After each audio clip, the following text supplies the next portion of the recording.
Alors nous sommes Daf Samerbet de Gittin,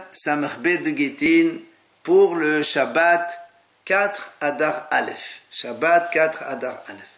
On était arrivé à la troisième ligne. He'id Rabbi Yosef ben Meshulam, Mishum Rabbi Yochanan Achiu. Il témoigne donc Rabbi Yosef, fils de Meshulam, au nom de Rabbi Yochanan, son frère. She'amad Mishum Rabbi Azab ben Hisma, qui a dit au nom de Rabbi Azab ben Hisma. En osin halat am ha'aras betahora. Ça veut dire, si une femme amaras, elle a une pâte, elle demande à quelqu'un de haver, c'est-à-dire de hacham, de lui prélever la hala, il ne faut pas le faire. Pourquoi? Parce que quand le hacham, le haver, il va prélever la hala, le Kohen, il va croire que c'est une hala tehora. Pourtant, puisque la pâte, elle a été pétrie par l'ignorant en général, comme il y a de l'eau dans la pâte, elle est déjà tamée d'origine. Aval, mais, עושים נעשת חוליו בטהורה ונוטל ממנה כדחלה ומניחה בכפישה ובהנחותה ובהנחותה וכשבא המאס לטול נוטל לשתיהם ואינו חושש. Mais la Gemara dit, un homme, il peut aussi נעשת חוליו בטהורה, c'est lui-même, il pétrit la pâte betahora, donc le amaas il donne la farine, lui il pétrit, il prélève, après il met cette hala, donc ficha ou anhota, donc des petits sachets un peu usés, qui ne prennent pas l'impureté, et quand il vient l'ignorant, il lui donne la pâte, il lui donne aussi la hala qu'il a prélevée, et on ne craint rien. Elle va expliquer tout à l'heure pourquoi on ne craint rien, si le hamas s'y touche alors qu'il est tamé, il peut le rendre impur. Deuxième idée, la même chose, si le hamas l'ignorant, il a donc des olives qu'il est en train de mettre dans le pressoir pour faire de l'huile d'olive, le haver ne peut pas venir pour prélever la trouma et la donner au Kohen, parce que là aussi c'est pareil, étant donné que les olives qui étaient déjà dans le marathon en train de poser, ils ont déjà suinté un peu et donc ils sont devenus impurs par le toucher du hamares, ça n'avance rien que le haver il va faire la trouma.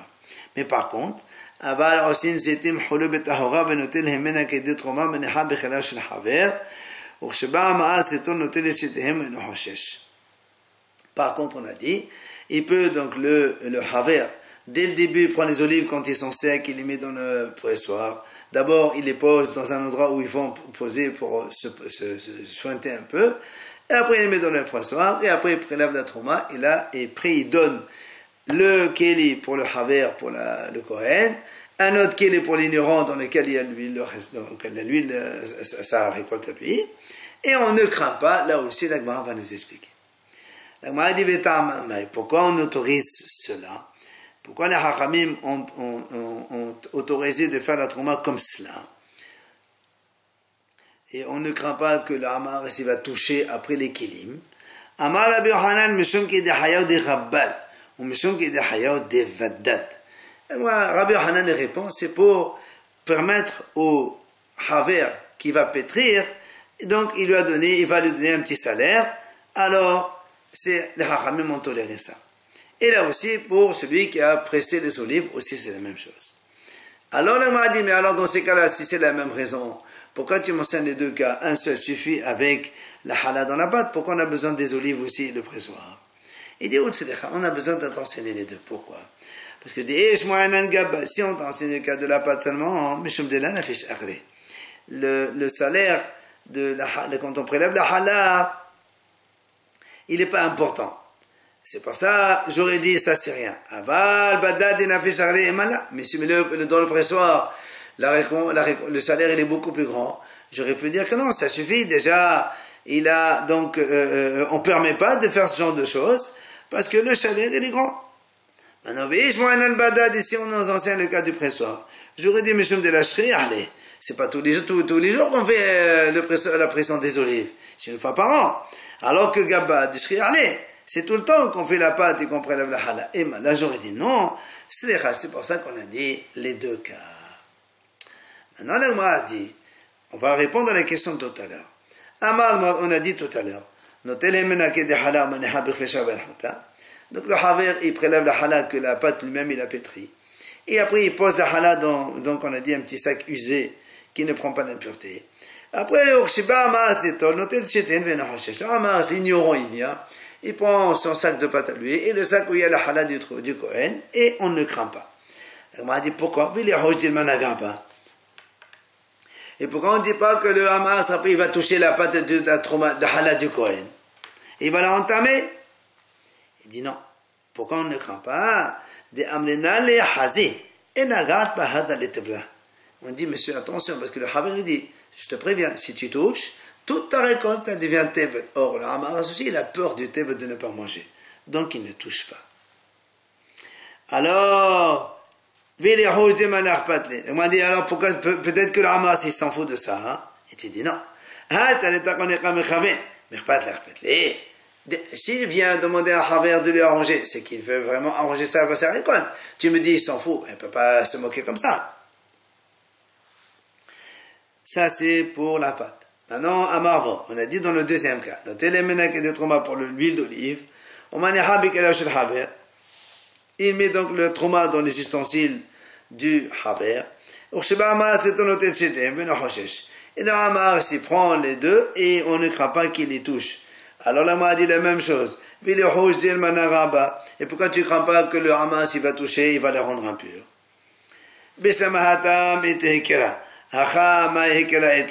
Là-bas, on a dit, il y a une reconnaissance, c'est-à-dire qu'on a dit qu'on les met dans des petits sacs usés, et donc le Hamas, il reconnaît la différence entre sa récolte à lui et la pâte du Kohen.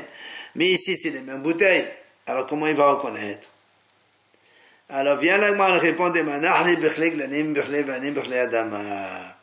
en fait ici que le Haver il va mettre la trauma du Kohen dans des ustensiles en pierre ou en terre ou en excrément que eux ils ne prennent pas l'impureté.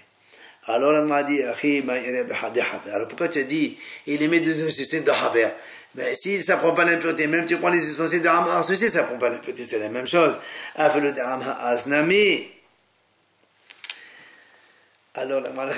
c'est vrai, tu as raison. Comment enfin, il faut dire en fait, il faut dire comme ça. Ce sont les ustensiles d'un ignorant que le Haver peut utiliser, c'est-à-dire dans des ustensiles en pierre, en terre ou en excrément qui ne prennent pas l'impureté. Après, on a dit dans la Mishnah, on encourage les goïms qui travaillent pendant l'année de la Shemitah. Alors, là, on a dit, comment on encourage? Nous, on comprend comme ça, on encourage, c'est-à-dire on les aide. Rav Dimi l'a enseigné en nom de Rav. On n'a pas le droit de creuser avec le goï pendant la 7e année. On n'a pas le droit de répéter 2 fois shalom à un goï. Alors, comment tu dis qu'on a le droit d'encourager un goï? Alors, moi, dit là, c'est ici, juste on leur dit bon courage, bon travail, c'est tout. Rav Yehuda, il disait aux ouvriers goïm, bon courage. Et Rav Sheshat, c'est la même chose, Rav Sheshat, il encourage les goïm, il a dit bon travail. Alors, après, on a dit un conflit shalom la Rav Kohavim. On ne répète pas 2 fois shalom à un goy. Rav Hazda, Makdim ve'eb Shama. Rav Kana Amar le Shlama les morts. On m'a dit pour éviter de répéter, parce que le goy dit shalom et toi tu répètes shalom une 2e fois. Rav Hazda lui-même, il a avancé. Il dit shalom le premier. Et lui, Rav Kana, qu'est-ce qu'il dit? Shlama les morts. Shalom au maître. C'est qu'il, en fait, il s'adresse à son Rav à lui. Il leur dit shalom au goy, mais en fait, dans son intention, il dit shlama les morts à son maître à lui. Après, on a dit, on a le droit de saluer les goïms. Alors, là, on a dit, tout à l'heure, tu as dit, on a le droit de les encourager, de leur dire bon travail, bonne journée. Et maintenant, tu me dis qu'on a le droit de les saluer, c'est sûr. Il dit, non, ici, on parle le jour de leur fête. Détania, comme la Braïta enseigne.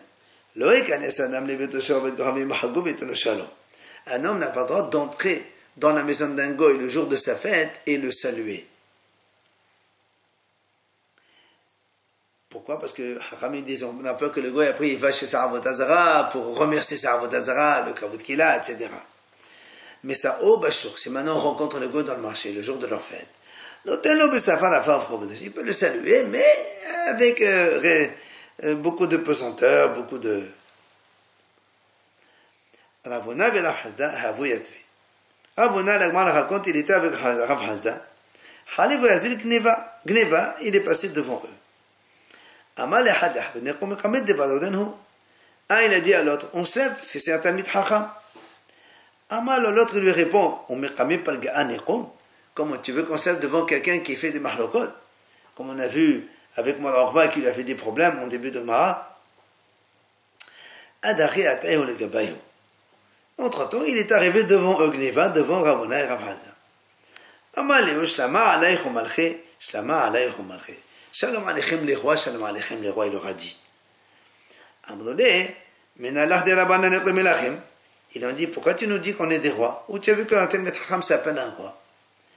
Amaleu dirtiv bim Melachem imlochu. Ou Vegomer, et dit, c'est marqué dans le Pasuk. En moi, les Melachim, c'est un Methacham imloch. Ils lui ont dit, mais pourquoi tu as répété 2 fois Shalom parce que tu as dit qu'on est des rois? Amalekhu, il leur a répondu.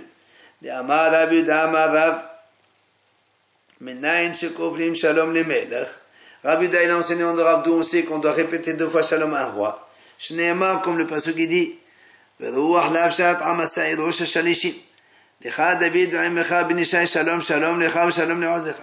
dit, voilà, on a vu là-bas, c'est marqué dans le pasuk, quand il s'adressait à David Amelech, il lui a dit 2 fois Shalom.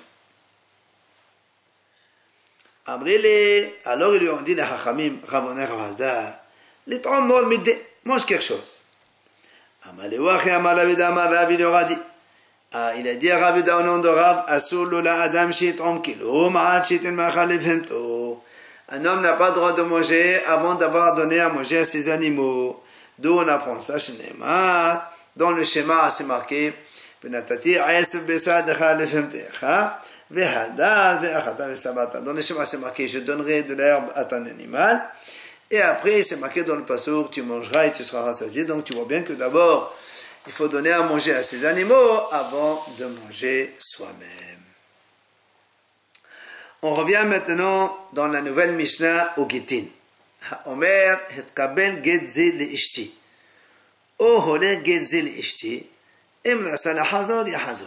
La Mishnah dit un homme, il dit à un shaliach, reçois ce guet pour ma femme, ou amène ce guet à ma femme. Si maintenant le shaliach il est parti, avant que le guet arrive chez sa femme, si le monsieur, le mari, il veut revenir, il a le droit. On sait très bien que le guet c'est un chof pour la femme, c'est un inconvénient pour la femme, et donc si le baïdi ne veut pas, donc on ne peut pas le faire. Maintenant, si maintenant la femme elle a envoyé un shaliach, elle lui a dit, va, reçois pour moi le guet chez son mari. Reçois, elle lui dit, et le mari lui a donné, c'est fini, le mari ne peut plus revenir. Parce que quand elle dit, il est shaliach Kabbalah, rappelez-vous, dès le moment où le shaliach a reçu le guet, c'est comme si que la femme elle a reçu le guet. Le guet, il est définitif. Les fichach, la Mishnah dit, c'est pour cela, im amal le habal, si maintenant le monsieur il vient, le shaliach de la femme, il dit voilà, madame a dit, je reçois le guet pour elle. Donc shaliach Kabbalah. Et le mari dit non, moi je ne veux pas que tu sois shaliach Kabbalah. Je veux juste que tu le transportes et tu lui donnes. La Mishnah a dit, dans ces cas-là, tant que le guet n'est pas parvenu chez la femme, évidemment, il peut revenir. Puisque le mari lui a enlevé sa mission de réception, il a donné une mission de transmission. Rabban Shimon Gamliel Omer, il vient Rabban Shimon Gamliel, il dit, il dit la même chose, si une femme a dit à un shaliach, prends mon guet, elle lui a pas dit, mais la chambre Kabbalah, mais tol, c'est la même chose qu'en Kabbalah. Et donc, si le mari a donné le guet à ce shaliach, et le guet il est définitif. Mara, on revient sur la première idée. Amal Rabaha Bede de Rabayel Rabashi. Tama, quand on a dit, le monsieur, il dit à shaliach, amène ce guet à ma femme. Holer, transmet, donc transporte. On a dit, si le mari veut revenir, il revient. Alors il lui dit Rabaha à Rabashi, Tama de la Shavetir, shaliach le Kabbalah. Pourquoi le monsieur peut revenir? Parce que la femme n'a pas nommé ce shaliach comme shaliach de réception de son guide. Mashma. Si maintenant la femme lui a dit, tiens aussi shaliach naqabala, c'est-à-dire, la femme elle a dit à ce shaliach, c'est ça. La femme elle lui a pas dit, tu es un shaliach de réception.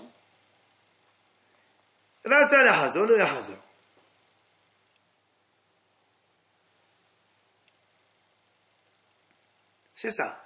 Ça veut dire que si le mari, comme on a dit au début, il a dit à un shaliach, tu transmets le guet à sa femme, donc c'est que là il peut revenir au milieu, c'est pas un problème. Mais si le shaliach, la femme l'a déjà nommé réceptionneur et le mari lui donne le guet, alors dans ces cas-là, le yahazor. Pourtant le mari, lui, il lui a dit, holer guet. Quand le monsieur il est venu, il dit, voilà, ta femme a dit, je reçois le guet pour elle, et le mari, il lui a dit, viens, donne-lui, alors là, dans ces cas-là, il ne peut plus revenir. Shma mina. Donc on apprend, on déduit de là, holer kizachidami. Donc quand il dit holer amen, c'est-à-dire que c'est comme si que le monsieur il a acquis, et le mari ne peut plus donc changer d'avis, puisque le shaliach, il a acquis pour la femme. Et comme nous on a vu qu'il y avait une mahlok, est-ce que c'est holer kezachi ou non? Ici on a une preuve que holer kezachi. L'agma dit là, il dit non, c'est pas une preuve. En vérité, quand il dit holer, ça s'appelle pas kezachi et le mari peut revenir. Alors comment nous, pourtant ici on déduit, quand il dit holer kezachi, parce qu'il n'a pas fait chaler de Kabbalah à sa femme, c'est pour ça qu'il peut revenir. Mais si la femme elle a fait Kabbalah, il ne peut pas revenir. Il dit non. Ici, en fait, on voulait, la Mishnah voulait apprendre le premier cas. Le mari lui a dit, reçois ce guet pour ma femme. Et ça, le cas de Dechamin, elle dit, j'aurais pu penser, le Baal, il ne peut pas nommer un shaliach de réception. La réception, c'est la femme qui l'a. Le Baal, lui, il ne peut faire que transmettre, transporter. Alors, comme il lui a dit, hitqabbel, reçois ce guet pour ma femme. Moi, j'aurais pu penser, puisque le Baal ne peut pas parler dans un langage pareil. Même si après le guet, il arrive chez sa femme, elle n'est pas divorcée. La Mishnah nous enseigne, non. Quand il a dit, hitqabbel, reçois ce guet pour ma femme, ça signifie reçois-le et amène-le. Et donc, du coup, dès que la femme l'a reçu, alors, elle est divorcée. Puis elle reprend la Mishnah. Dans notre Mishnah, on a vu dans la deuxième idée. Elle envoie un shaliach, elle lui dit, reçois mon guet. Nous on a dit dans la Mishnah, si donc le mari il veut revenir, il ne peut plus, puisque dès que le shaliach il a reçu le guet, il est shaliach Kabbalah, la femme elle est déjà divorcée. Alors la m'a dit, lav lo shna Kabbalah, la shna holacha. N'est-ce pas qu'on parle dans le cas où le mari, ça change rien qu'il lui a dit Kabbalah ou Lacha, c'est pareil. Et donc,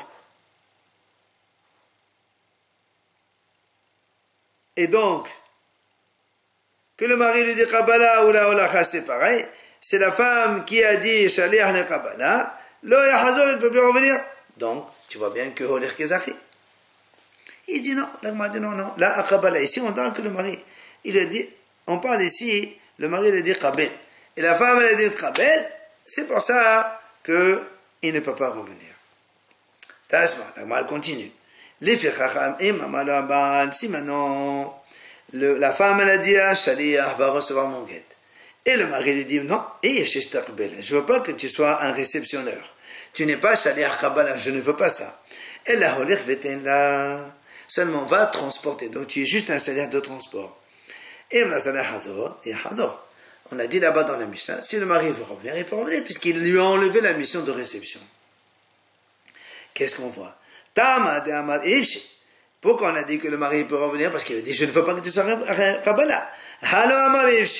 Mais s'il n'a pas dit ce terme, je ne veux pas que tu sois Kabbalah, donc le mari ne peut pas revenir. Donc tu vois bien, donc tu vois bien que Oler, quand il dit Oler Amen, il ne lui a pas dit, je ne veux pas que tu sois Kabbalah.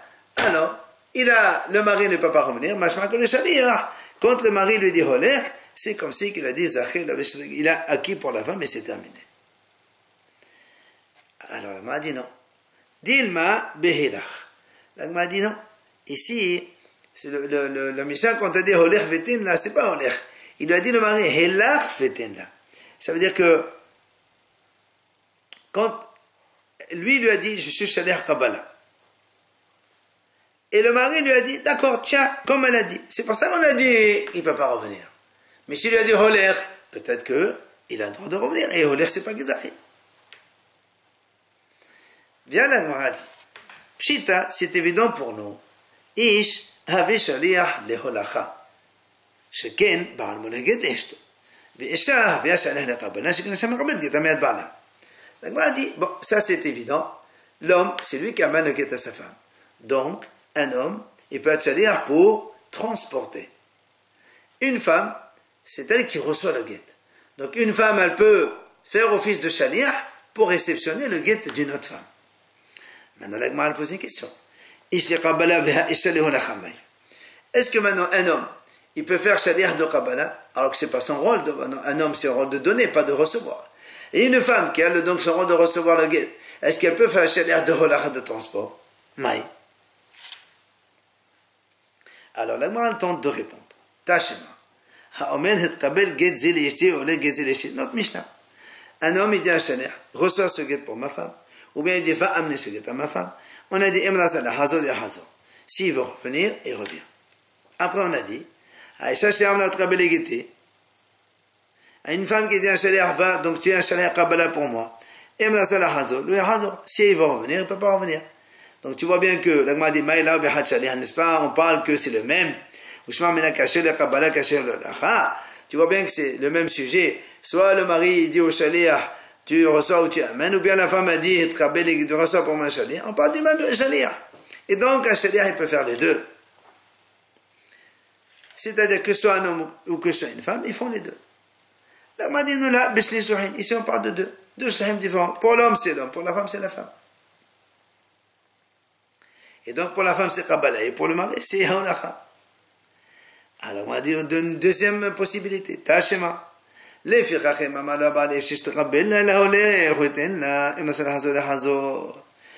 on a vu dans la Mishnah par la suite. Si le mari dit non, je ne veux pas que tu sois shaliach de Kabbalah, je veux juste le transport seulement. Donc en fait, il a utilisé le même shaliach que sa femme l'a amené.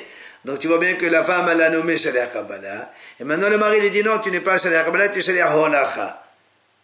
Donc tu vois bien que le même shaliach qui est pour Kabbalah, il peut faire holacha. Alors la m'a dit d'accord. Pshut mena, ish have shaliach la Kabbalah, sheken av mekabel get leveto ketana.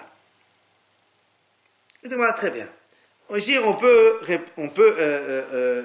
répondre qu'un homme il peut être shaliach la Kabbalah aussi. La preuve c'est que le père, quand il a marié sa petite fille, on est petite. Si le mari veut divorcer, il donne le guet à qui? Au mari. Au père de la fille, pardon. Puisque la fille elle est petite, elle ne peut pas te mekabel le guet. Donc c'est le père. Donc le père, un homme, il reçoit, il est shaliach Kabbalah. Maintenant, maintenant, une femme, est-ce qu'elle peut, elle, transporter ou pas? Donc le shaliach, un homme pour amener, on le sait. Pour recevoir, on vient de l'apprendre. Maintenant, une femme, elle reçoit. Donc shaliach pour Kabbalah, c'est d'accord. C'est pour ça que la m'a dit maintenant, question, est-ce qu'une femme elle peut aussi faire shaliach de transport? Amar Rab Mari, Tachema, viens apprendre. Afanashim she'en nemanot omad met ba'ala, nemanot be'avid geta, ve'atamon echahi. Il dit voilà, on a vu nous, dans une Mishnah précédemment, que même si les femmes en qui on n'a pas confiance pour dire, par exemple, on a parlé de la belle-mère, la belle-fille, on ne leur fait pas confiance. Si, par exemple, la belle-mère, elle est partie avec son fils, en loin. Après, elle vient, elle dit à la femme de son fils, la belle-fille, ton mari, il est mort. On dit, on ne la croit pas. Mais si elle amène le guet avec elle, on a dit, on la croit. Parce qu'il y a le guet aussi, la preuve. Donc tu vois bien que ça, la femme, qu'est-ce qu'elle a fait? Elle a fait holacha, elle n'a pas fait Kabbalah. Donc une femme, elle peut faire holacha. Amar Avashi. Mais c'est pas la mishma mina. Ravashi dit, mais même de la Sefa de la Bad Misha, on peut aussi déduire cela. Qu'est-ce qui a marqué là-bas? Dekhatani Sefa. Ha'isha atzma, la femme elle-même, mevi'a et geta. Elle peut amener son guet. C'est-à-dire, une femme, elle vient, par exemple, elle est partie avec son mari au loin. Elle amène son guet. Et imagine que le mari dit à sa femme, voilà, tu n'es pas divorcé là-bas, tu vas être divorcé là-bas dans un autre endroit. Même dit la Taïam jusqu'en Israël. Or, quand elle arrive en Israël, elle est obligée de dire, donc, et on a dit, évidemment, cette femme-là n'a fait que transporter, puisqu'elle doit dire au Beddin, donc il n'y a pas encore été donné. Alors, Shmamina, l'Agma a dit, effectivement, on déduit de là que la femme, elle peut aussi faire shaliach de holacha. Donc, en conclusion, l'homme, il peut faire shaliach holacha, mais aussi Kabbalah, comme le père de la fille. Et la femme, elle peut faire shaliach Kabbalah, la normale, et aussi shaliach holacha, comme on vient de le voir maintenant.